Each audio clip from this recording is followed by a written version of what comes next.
नमस्कार। एक बहुत बड़ा बवाल को लेकर सुनिए। नल जल के बारे में आप जो अपनी मुखारबिंद से जो बता रहे हैं हमारे दर्शकों को, तो मैं जो देख रहा हूँ नल जल का जो 7 निश्चय योजना के तहत जो है ये कार्य जो है पूरे बिहार में बड़े पैमाने पर राशि दिया गया बिहार सरकार की ओर से, लेकिन धरातल पर नल जल योजना पूरी तरह से फ्लॉप है। आपका क्या कहना है और आपके मुखारबिंद से बिहार सरकार को क्या कहना चाहेंगे जो नल जल धरातल पर सुचारू रूप से कार्य कर सके? दिलीप आप कुमार जहाँ मिश्रा बैठे का हैं परसौनी माइलवार ग्राम पंचायत, इसमें कई वार्ड हैं जहां नई नल जल योजना शुरू नहीं हुआ। आप जिस वार्ड में बैठे हैं वहां नल जल योजना चालू नहीं है। पानी टंकी बना हुआ है, पाइप लगा हुआ है, पाइप रिश्ता है जिसकी वजह से लोगों को पानी की सप्लाई नहीं मिल रही। और हम ये मुख्य रूप से कहना चाह रहे हैं कि ये नल जल की योजना जो है, गांवों में नल से पानी मिले, स्वच्छ पानी मिले, प्यूरिफाइड मिले, इसके लिए योजना पहले लाई गई थी। हर पंचायत में एक जल मीनार बना था, उसके लिए पाइपलाइन लगाया गया था और उसको पूरी तरह से इग्नोर कर दिया गया। सरकार का बड़े पैमाने पर उस योजना पर खर्चा हुआ था, वो आज भी बरकरार है, वो चालू नहीं किया जा रहा है, उसको बंद कर दिया गया है इस नई नल जल योजना की वजह से। तो जो पंचायत लेवल पर, ग्राम पंचायत लेवल पर जो लोगों को नल से जल देने की व्यवस्था थी, उस पर तो भारी पैमाने पर खर्चा हुआ। उसके रहते हुए उसको इग्नोर करके नई व्यवस्था की गई, तो उस पर जो राशि खर्च किया गया, जो वाटर टावर बना हुआ है, वो तो यूजलेस हो गया है ना। किसकी जवाबदेही है? किस सरकार ने उसको बनाया था? वो सरकार उसको बर्बाद क्यों कर दिया? उसी को दुरुस्त किया जा सकता था, सुचारू किया जा सकता था और एक पंचायत में एक जल मीनार से, एक वाटर टावर से पूरे ग्राम पंचायत में पानी की सप्लाई हो सकती थी। तो ये पूरे पंचायत की पानी सप्लाई की योजना 25 से 30 लाख का होता, अधिक बड़े पंचायत में 50 लाख 60 लाख का होता। ये करोड़ों रुपया जो एक पंचायत में इधर से उधर किए गए हैं, वो स्थिति खड़ी नहीं होती। तो बिना सूझबूझ की योजनाएं बनाई जाती है। पहले जो योजना बना दी जाती है और जिस पर काम किया जाता है उसको इग्नोर करके फिर वही नए सिरे से वही योजना शुरू की जाती है। सर, बहुत ऐसे पंचायत हैं जो अवैध तरीके से नल जल योजना की राशि निकासी कर लिया गया है जनप्रतिनिधियों के द्वारा। उसके लेकर को संबंधित थाने में प्राथमिकी दर्ज भी हो चुकी है, लेकिन पुलिस के जो प्रशासन है वो उस पर कार्रवाई नहीं कर रहे हैं। 3 वर्ष 4 वर्ष केस किया हुआ हो गया। आप क्या कहना चाहेंगे इस पर? इसमें लापरवाही है, घोर लापरवाही है। जो सोशल वर्कर हैं, जो समाज से जुड़े हुए हैं, जिनको तकलीफ होती है, वो लोग प्राथमिकी दर्ज कराते हैं, लेकिन ये जो थाने से उसका एक्सक्यूशन नहीं होता है, थाने वाले अरेस्टिंग नहीं करते हैं, उसको आगे नहीं बढ़ाते हैं। इसका मतलब ये है कि उसमें जो बीडीओ हैं, ब्लॉक लेवल के ऑफिसर हैं, वो फंसेंगे। उनके ऊपर के ऑफिसर को एक्यूज बनाना पड़ेगा, उन पर कार्रवाई करनी होगी। जो पंचायत प्रतिनिधि पहले वाले थे उसमें मैक्सिमम लोग हार गए हैं, उन लोगों को अरेस्ट करना होगा, जेल भेजना होगा। इसलिए पुलिस विभाग शिथिल पड़ी रहती है। 4 साल 5 साल क्या, ये तो जब नल जल योजना शुरू हुआ था उससे पहले भी जो योजना थी उसमें गड़बड़ी थी, उस पर भी काम नहीं हुआ है और सारे लोग पैसे खा गए हैं। आप ये परसौनी मैलबार ग्राम पंचायत के वार्ड नंबर 16 में बैठे हुए हैं। इस 16 में जल मीनार है, पाइपलाइन लगा हुआ है। जब भी पानी छोड़ा जाता है लोगों की सप्लाई के लिए, तो पानी सड़क पर फूट जाता है, निकल जाता है। इसलिए योजना ये पिछले चुनाव से, पंचायत चुनाव से पहले से, कई महीने पहले से ये बंद पड़ा हुआ है। अब शिकायत किसको आप करेंगे? आप पुलिस स्टेशन में एफआईआर करेंगे, उस पर आगे कार्रवाई नहीं होगी। आप बीडीओ को शिकायत करेंगे, उसी को देखरेख करना है, वो करेगा नहीं, क्योंकि सबकी भागीदारी है कमीशन में। तो इसमें नीतीश कुमार जी को क्या करना चाहिए? उनको तो पद पर रहने का हक नहीं है। पूरे बिहार को बर्बाद कर दिया, अक्षम है। एक तो उनका उम्र हो गया है, दूसरी बात की वो कहते हैं कि हमारा जनाधार बढ़ रहा है। अरे जनाधार तो आपका घटता चला गया है। ये जनता दल यू 122-23 विधायकों वाली पार्टी थी, अपने बल पर सरकार बनाने की हैसियत रखती थी। वो जनता दल यू 43 सीट पर चलिए, इधर से 1-2 आदमी को जोड़ करके 44, 45, 46 पुराते हैं।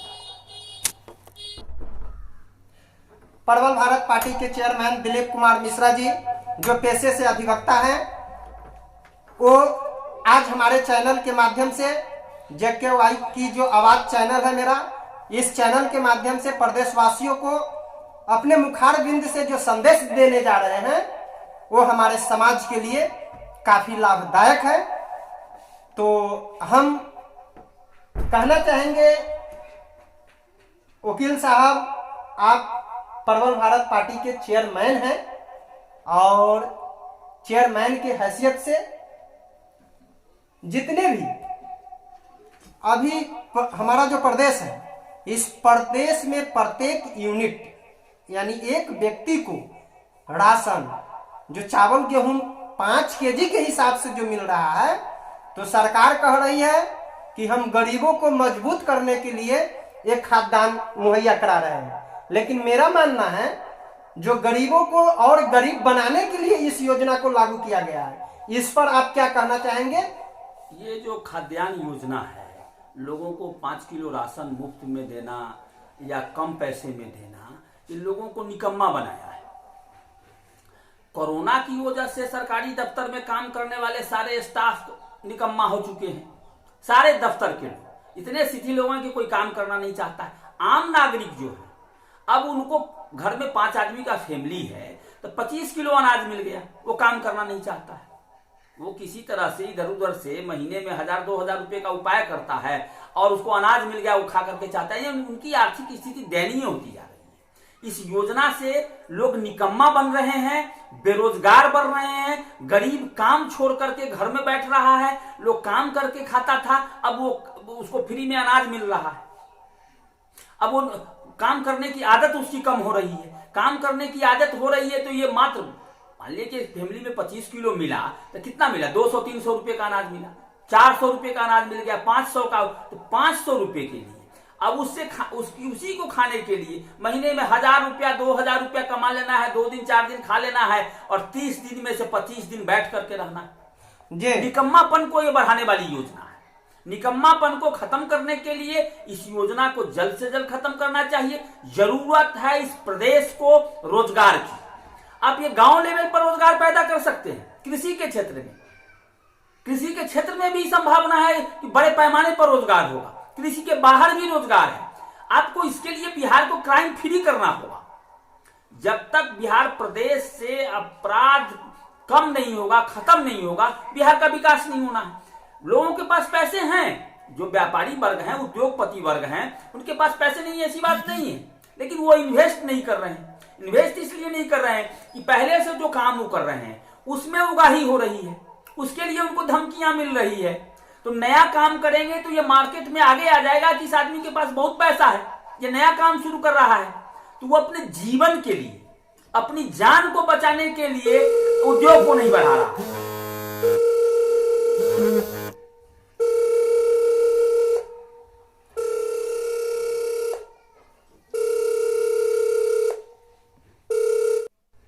गांव का जो हेल्थ सिस्टम है, शहरों का भी हेल्थ सिस्टम आप देख लीजिए। आशा के भरोसे पूरा का पूरा स्वास्थ्य विभाग, वैक्सीनेशन हो या दवाइयां हो, गांव में तो कोई मेडिकल टीम घूमती नहीं है किसी के इलाज के लिए। प्राइमरी हेल्थ सेंटर है, वहां लोग जाते हैं, उनको डॉक्टर अगर हैं तो उसको देख करके दवा लिख देते हैं, लेकिन वो दवा वहां नहीं मिलती है उस गरीब लोगों को। उसके लिए उनको मार्केट में जाना पड़ता है। आप सिक्योरिटी का मामला देख लीजिए।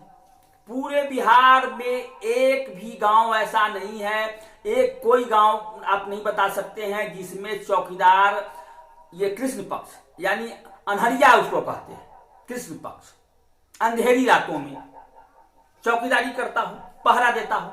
ये सिस्टम हमारे यहाँ था। पहले की सरकारों में ये सिस्टम था। चौकीदार लोग सरकारी सर्वेंट हो गए, अब चौकीदारी होती नहीं, उनकी संख्या भी नहीं, नई बहालियां भी नहीं हुई है। तो गांव या शहर, जो लोगों के सुरक्षा का जो सिस्टम है वो बिल्कुल तरह से फेल है। अब पुलिस कहेंगे आप, थाने हैं लेकिन पुलिस बल नहीं है। हम पहले भी कई बार कह चुके हैं कि बिहार में पुलिस बल की संख्या 2.5 लाख होना चाहिए। ये संख्या बड़े पैमाने बहुत कम है। आप हर वार्ड में एक कम से कम लोगों की सुरक्षा के लिए एक पुलिस फोर्स तो देंगे। आपका चौकीदार हर वार्ड में तो चौकीदार है नहीं, ग्राम पंचायत में, शहरों के भी हर पंचायत में नहीं है, वो सरकारी नौकरी कर रहे हैं, उनको थाने से फुर्सत नहीं है। तो जब घटनाएं घट जाती है तो किसी तरह की सूचना जाती है पुलिस स्टेशन में, तब पुलिस स्टेशन से लोग चलते हैं, उनके जाने में आधा घंटा 1 घंटे का टाइम लगता है, तब तक बड़ी बड़ी घटनाएं घट गई होती है। अब ये मूविंग टीम क्यों नहीं है? गांवों में लोगों को सुरक्षा देने के लिए ये सुरक्षा एजेंसी क्यों नहीं काम करेगा? तो आपको सुरक्षा को बढ़ाना। सर, हम एक चीज और आपसे जानना चाहेंगे, जो शासन हो या प्रशासन, जितना भी जो यानी प्रशासन के लोग हैं, वो कोई भी ऐसा कार्यालय, मेरा जो जहां तक जो मॉनिटरिंग हुआ है, ग्राउंड रिपोर्टिंग जो हुआ है, मैंने ग्राउंड लेवल पर जा करके इस चीज को जो है समझने बूझने का जो कार्य किए हैं, मुझे जो मिला है 98% कार्यालय में 98% जो कर्मी हैं बिना राशि लिए हुए काम नहीं करते हैं, और इसकी विस्तृत जानकारी बड़े पदाधिकारी से लेकर के शासन में बैठे हुए लोगों को दिया जाता है, उसके बाद वो लोग कार्रवाई नहीं करते हैं। यानी मेरा साफ साफ कहना है, जो ये कार्रवाई नहीं कर रहे हैं तो सरकार की क्या मंशा है? देखिए, सरकार का हिस्सा ये विधायक भी हैं। पिछले दिन, कल या परसों ही विधानसभा अध्यक्ष बोले हैं कि गवर्नमेंट का मतलब ये मिनिस्टर और चीफ मिनिस्टर फर्क नहीं है, विधायक भी गवर्नमेंट का हिस्सा है। पूरे बिहार के किसी भी विधानसभा क्षेत्र का विधायक देख लीजिए, क्षेत्र भ्रमण नहीं करते, वो किसी दफ्तर की इंक्वायरी नहीं करते, किसी दफ्तर में नहीं जाते। और दूसरी तरफ उनके तरफ से ये आरोप लगता है कि ये जो इस सरकार के जो ऑफिसर्स हैं, दफ्तरों में जो काम करने वाले लोग हैं, वो विधायक को तवज्जो नहीं देते। तो मैं कहूंगा कि ये विधायक लोग शिथिल हो गए हैं, किसी भी पार्टी के हैं, किसी सरकारी दफ्तर में नहीं जाते हैं, किसी से बात नहीं करते हैं, किसी ऑफिसर को कोई टास्क नहीं देते हैं, या किसी जन समस्या के निदान के लिए किसी ऑफिसर को अप्रोच नहीं करते हैं। सर, मेरा कहना यह है, जो बिना पैसा लिए हुए काम नहीं कर रहा है, तो सरकार को इस पर क्या करना चाहिए? ये तो लोकसभा में, राज्यसभा में भारत के प्रधानमंत्री ने कहा है कि भारत में घुसखोरी संस्थागत हो गया है। आप पूरे भारत का, केंद्र सरकार की ऑफिसियल हो या राज्य सरकार के, पूरे देश में घुसखोरी व्याप्त है। सारे लोग घूस लेने में बिल्कुल बिजी हैं। उनको पब्लिक का काम को जो इधर से उधर किया जाता है, आपका काम, आप कोई काम कराने गए हैं, वो काम 1 दिन का है, 1 घंटे का। आप गए, 10 मिनट 5 मिनट का काम है, या आज नहीं होगा कल होगा, अगर काम कुछ लंबित पहले से 2 दिन 4 दिन 10 दिन में हो सकता है, लेकिन वो बरसों नहीं होता है। लेकिन आपके द्वारा किसी खास व्यक्ति के अगर जो काम लेकर के गया है ऑफिस में, अपनी समस्याओं के समाधान के लिए जो गया है, उनकी समस्याएं पड़ी हुई है, लेकिन उनके बाद का आदमी जो जाता है उसकी समस्याओं का समाधान हो जाता है, क्योंकि आर्थिक रूप से लेन देन करता है। तो घुसखोरी संस्थागत है। भारत में घुसखोरी एक भयानक बीमारी हो चुका है कि पूरे भारत को भारत के अफसरों ने घुसखोरी के माध्यम से लूट लिया है।